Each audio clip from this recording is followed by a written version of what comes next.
This is a book about how it happened. Let me put the volume down. In particular, audio. In particular, how we went from there being nothing at all to there being something. And then how a little of that something turned into us, and also some of what happened in between and since. That's a great deal to cover, of course, which is why the book is called A Short History of Nearly Everything. Even though it isn't really. It couldn't be. But with luck, by the time we finish, it will feel as if it is. Yeah, careful what you wish for. Alright. Let's see. Let's change the outfit up a little bit. Is there one that's like red?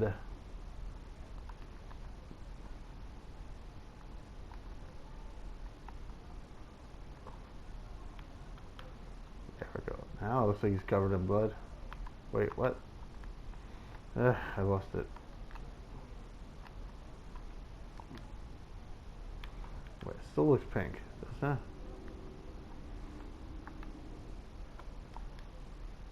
There we go.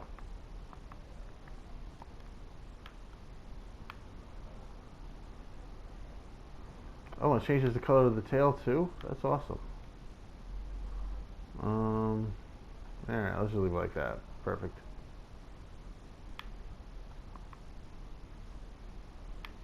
Captain's hat. No, the blood goes well with the pirate hat. Okay. You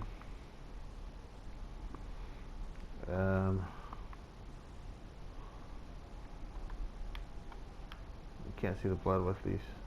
Anyway, what I want to do now is start the. Oh yeah, I need to change the show. So the show. All right.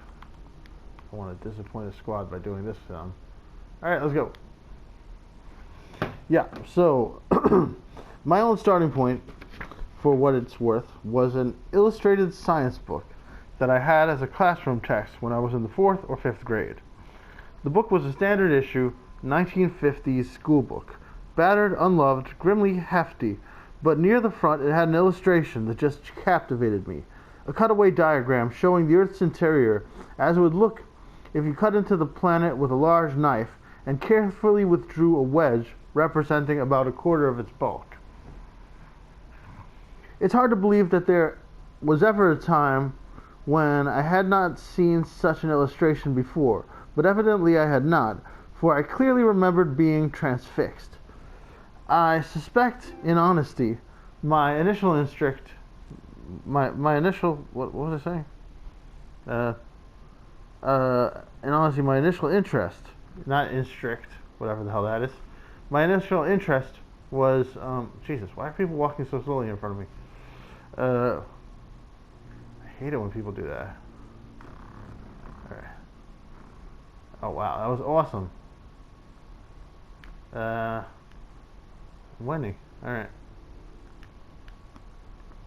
Yeah. So much for me winning. That's how you have to do it next time. Alright. Well, I'm not winning anymore. That's fine. What was I saying? My initial interest was based on a private image of streams of unsuspecting... unsuspecting... Ugh, of course that happens. Of unsuspecting... what was I talking about? Was it... yeah, there we go. Nice. Alright, so now I just... wait, I can be the first? I love being the first. No! I'm doing this one-handed while I'm trying to read. And, oh no, okay, I'm not the first. Alright, I don't care anymore. Okay. My initial interest was, what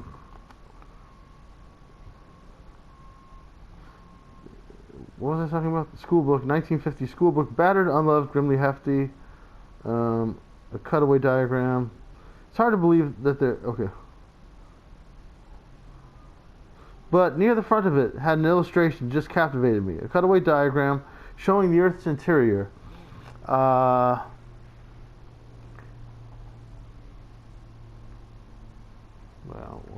okay.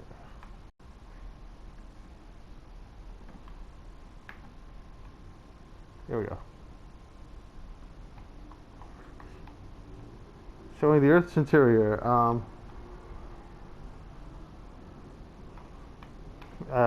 Oh yeah. So cutaway diagram showing the Earth's interior as it would look if you cut into the planet with a large knife. Carefully withdrew a wedge representing about a quarter of its bulk. It's hard to believe.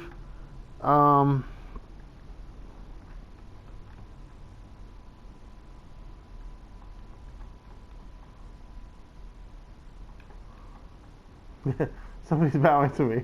I'm making friends. It's hard to believe that this is fun. I should do this more often. He's like, "You're doing great, guys." Okay. What was I saying?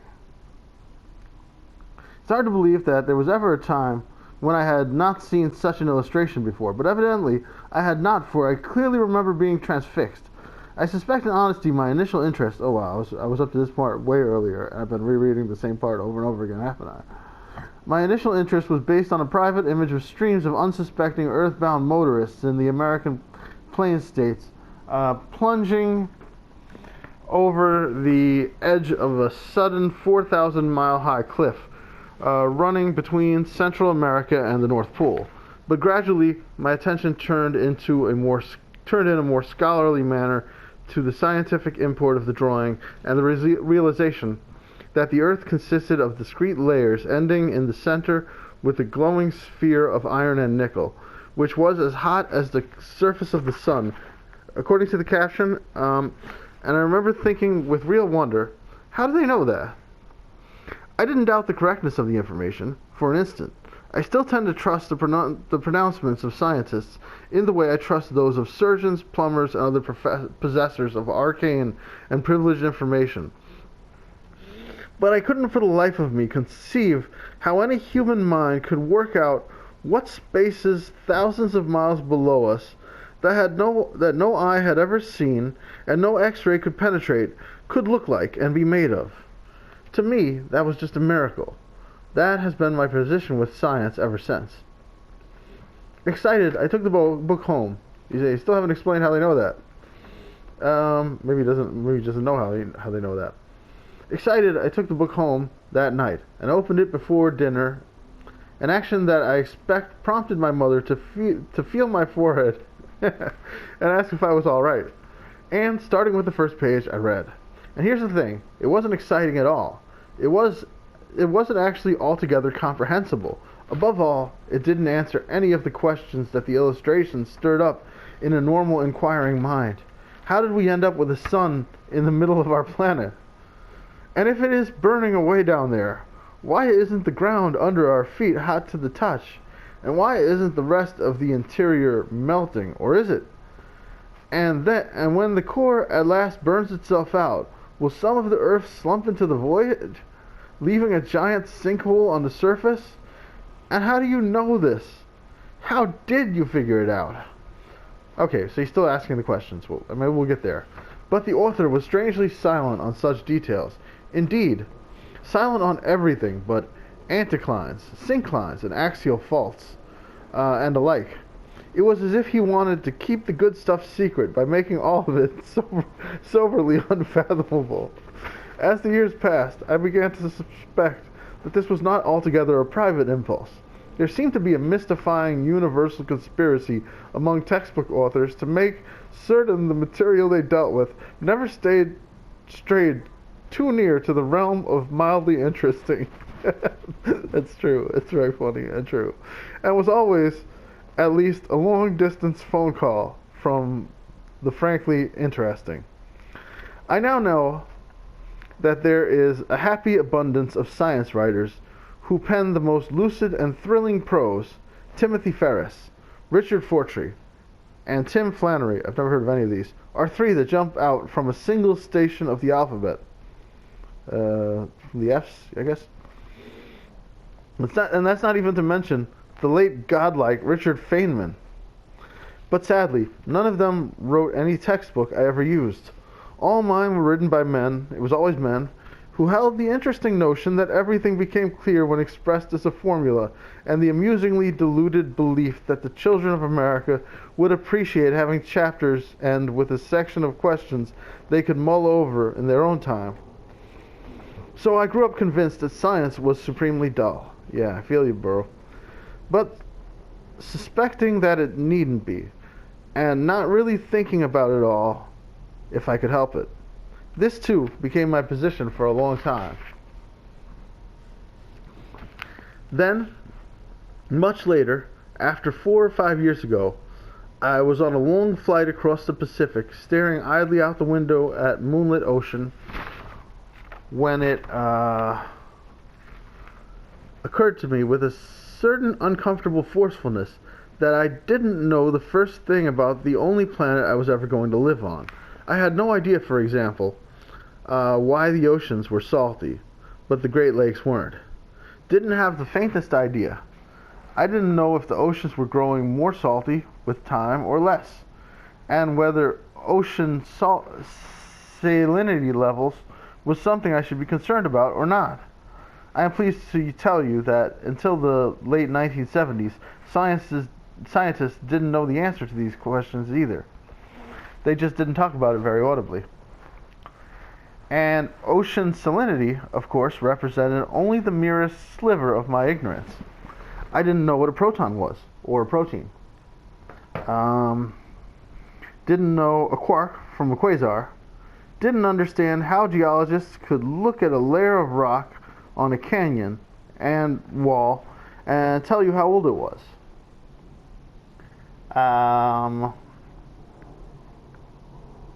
What was I saying?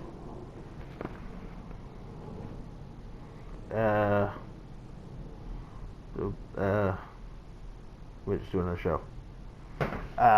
Yes.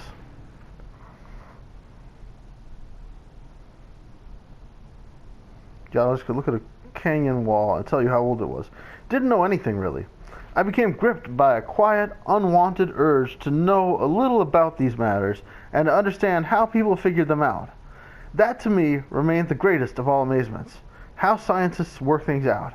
How does anybody know how much the Earth weighs, or how old its rocks are, or what really is way down there in the center? How can they know how and when the universe started, and what it was like when it did? How do they know what goes on inside the atom? And how come to that, or perhaps above all, can scientists so often seem to know nearly everything, but then still can't predict an earthquake, or even tell us whether we should take an umbrella with us to the races next Wednesday? Right? So I decided that I would devote a portion of my life, 3 years as it turns out, to reading books and journals and finding saintly patient experts.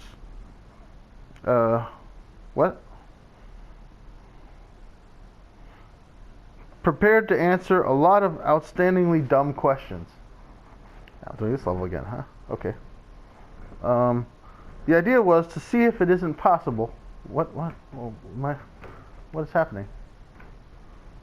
Okay, there we go. Man, I messed that up. Okay, well, I'm definitely not winning this one. I bet I could still qualify.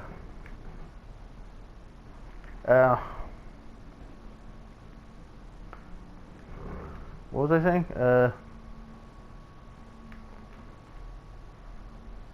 I'm doing all this one-handed while I read. I'm hardly reading at this point, aren't I? What was I saying? The idea was to see if it isn't possible to understand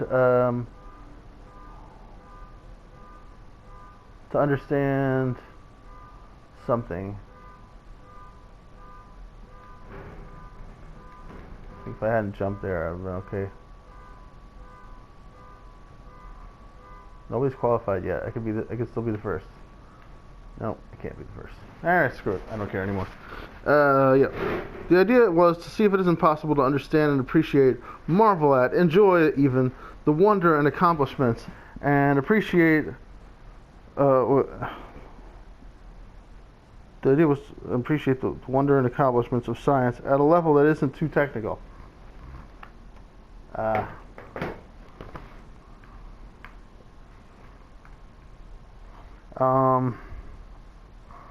isn't too technical. I'm just pushing all the emoji buttons at this point. At a level that isn't too technical or demanding, but isn't entirely superficial either. That was my idea and hope, and that is what the book that follows is intended to be. Anyway, we have a great deal of ground to cover, and much less than 650,000 hours in which to do so. In which to do it. So let's begin. All right, that's the end of the introduction. So that's all, folks. See you next time.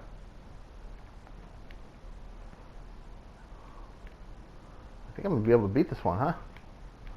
You guys suck at this game. Poor little kids trying to compete with me. I shouldn't be so proud,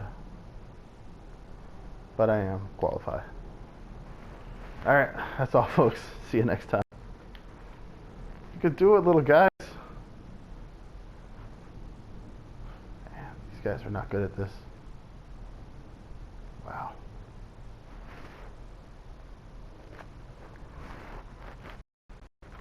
I'm enjoying this book. Looking forward to doing diving into chapter 1 in the next video. That's all, folks. Bye, everybody. Oh, that looked like it hurt.